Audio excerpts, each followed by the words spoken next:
I called this goodbye and thanks for the input because we've been looking in Isaiah for several weeks off and on, and we're going away now. We're going to do other things on Sunday morning. But I just wanted us to think a minute. Now we've been listening to this one prophet and a guy who perhaps he knew Micah a little bit. And listening to him, let's just remember that we did. We listened. Now, what did he say? And notice that, fact is, spend a little time talking about Isaiah on Sunday mornings, and then you stop and you go on and do other things. There's a sense in which it's goodbye for now, How many of us will go back to Isaiah? Very often, unless some preacher starts doing it again. So in a sense, it is goodbye. So as we're saying goodbye and we're giving him a handshake, we want to review in our minds what are some of the things that he emphasized for us. Because the guy really lived a pretty long life in pretty difficult times. And he said some very wise and holy things. We just prayed the Lord's Prayer. Right around there, Jesus was talking about prayer and how to pray. Do you know, he said, don't pray in public. He said, you go into your closet and pray. Then your Father sees. And he could have elaborated and said, if you don't care to pray in private, when only God sees, why do you want to pray in public? Because then you're just showing off for people who don't really care. And, 700 years before Jesus, Isaiah said the same thing. Little review, we have to do that. Anybody remember the first date up there, the year that King Uzziah died? Yeah, 740 BC. That was before Hugh was born. By about 6 years or 8. I don't remember. But, that was 2,740 years ago.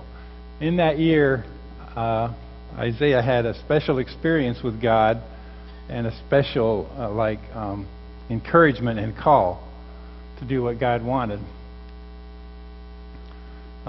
He's still alive when this happens. The real tragedies happened during his life because when he was born and when he was first starting out in ministry, things were pretty good. And then they just got worse and worse. Economically, politically, international relations, military, all that was going downhill. So I got a little map off of a free Bible Maps website. This area is in the news today for stuff that's happening over here. Right there, you can't read the word, but that little spot there is Jerusalem. It's kind of up on the hills, as you can see, and a little harder to get to for invading armies.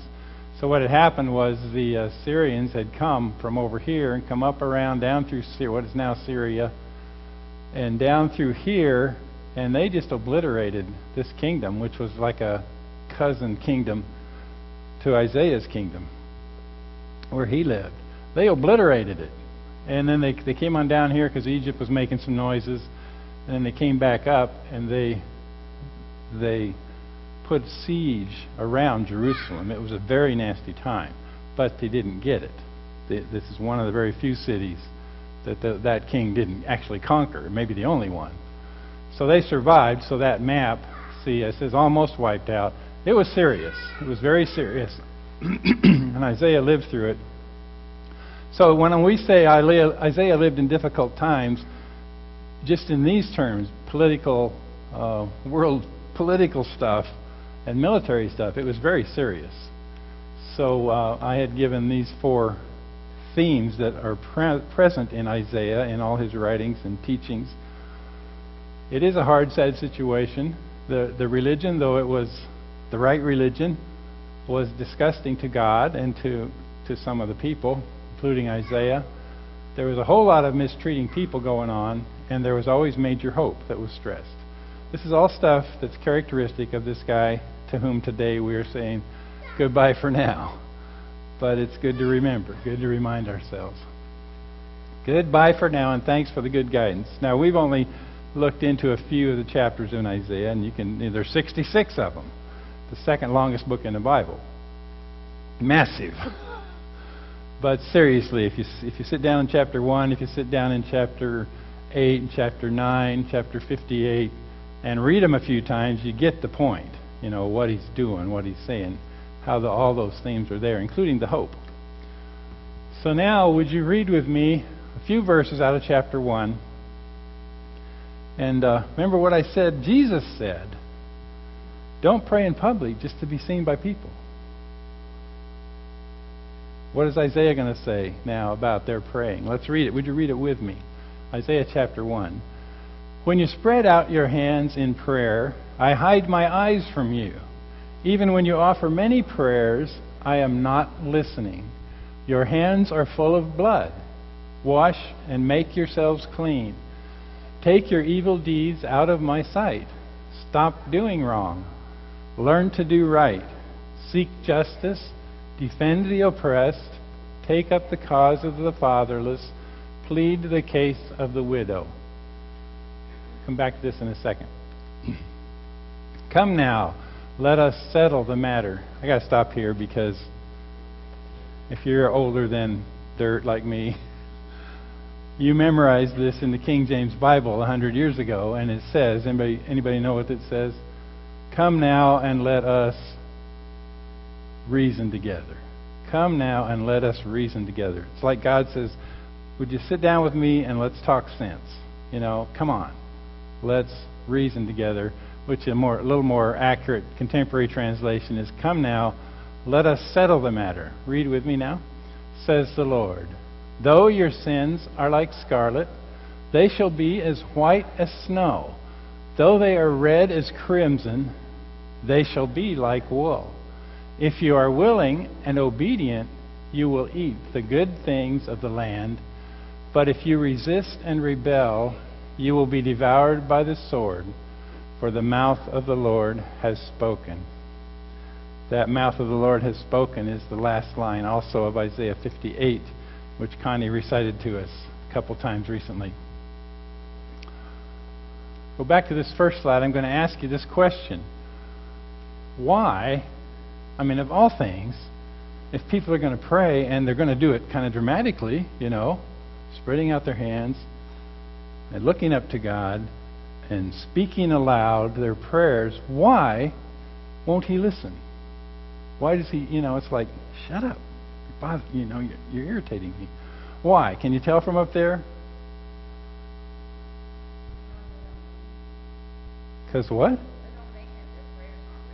Their prayers aren't real. How can you tell? Is there like a meter on the forehead? Ding, you got it. Oh, the things they're doing in their lives, yeah. And it's clear, Isaiah goes by that, and Jesus goes by that. They don't mean it. And the things they're doing in their life show that they don't mean it. Although they look like they mean it, you know. Anybody else have a comment on that? Why? Why is God not listening? It's not what? Personal, yeah. And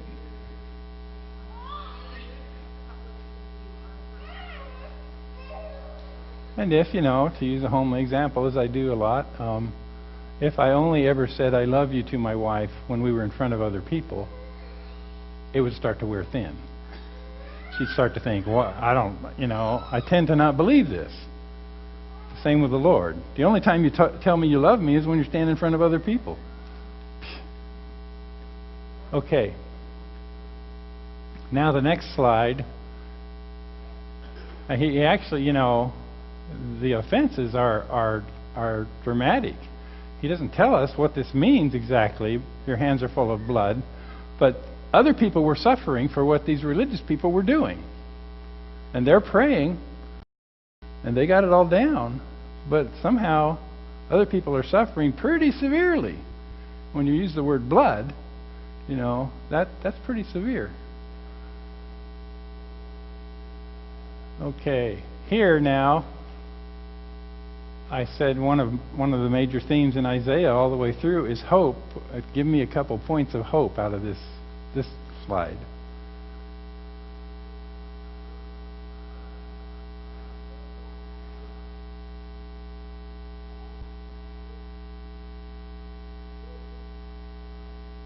Did I exhaust you?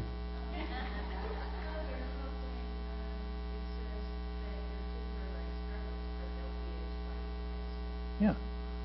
I think that's hopeful. You know, we got a sin problem. If we're paying attention, it bothers us. You were going to say something?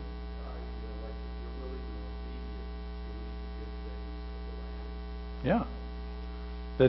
Which is an economic promise and an agricultural promise. Things will go well. What's that? It's a blessing. It is a blessing. It's really nice to drive out west when it's been raining when it's supposed to, you know, and when there's been enough pasture to keep the cattle and when the crops are looking good. But when you've had 2 or 3 years of drought, it's scary to drive out there. Well, they were in a similar climate, and they were very touchy to it. And so there's a very serious promises. One having to do with our personal forgiveness, the other with just general blessing of the whole life. Remember I said he lived in a very difficult time? Well, this is like the opposite of a difficult time. And so God is there and willing to make it opposite of a difficult time. But they are not interested. Okay, so I have 3 things, and they're in the bulletin there, so you've probably already read them. But we really can be good people in bad times. That's kind of what I've been calling this. Isaiah, a good guy in bad times. He lived decades, and he was a public figure for decades in a culture that was now and then trying to turn around and go a good direction during his life, but generally kind of drifting downhill. I don't know, maybe you don't know the whole of Isaiah well enough, but can you make some guesses, or what you do know? In what ways did he show that he stayed a good guy even though things were going bad around him? Does that question make sense? How can I say he was still a good guy?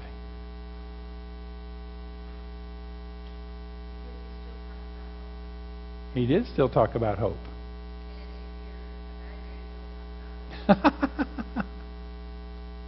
Wow, that's an interesting line. If you're a bad guy, you don't talk about hope. One reason you don't talk about hope is you want people scared. If they're scared, they'll be more responsive to you. If they have some hope, independent of you, hope in God, they won't be quite as responsive to whatever you're trying to push or sell.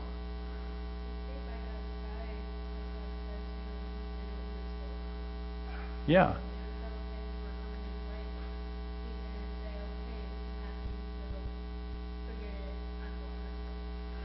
Yes. Things aren't going my way, forget it. I'm going off by myself, you know. Isaiah didn't do that. And he says, we read a quote from him in chapter 8, where he said, God says it's going to get worse if most of the people change, and they're not changing, but still, I will trust in God. Still, I will trust in God. So even if people around me aren't doing what they should be doing, I can either stomp off, or I can just go in a corner and pout, or I can start hitting people, you know. Isaiah didn't do any of those. He lived the way he was asking the other people to live. He lived that way. So to say he was a good guy in bad times is the truth. He did it, and he sustained it for decades. You know, the easiest thing in the world is to find somebody else who's doing something wrong. It doesn't take a lick of brains to find somebody else who's doing something wrong. You don't have to be the least bit holy or biblical or spiritual to find somebody else who's doing something wrong. But the standard is not whether we can critique other people. It is whether we will live according to what we wish they were living by. So it's just good to remember. When we think of the name Isaiah, we think of the great prophet.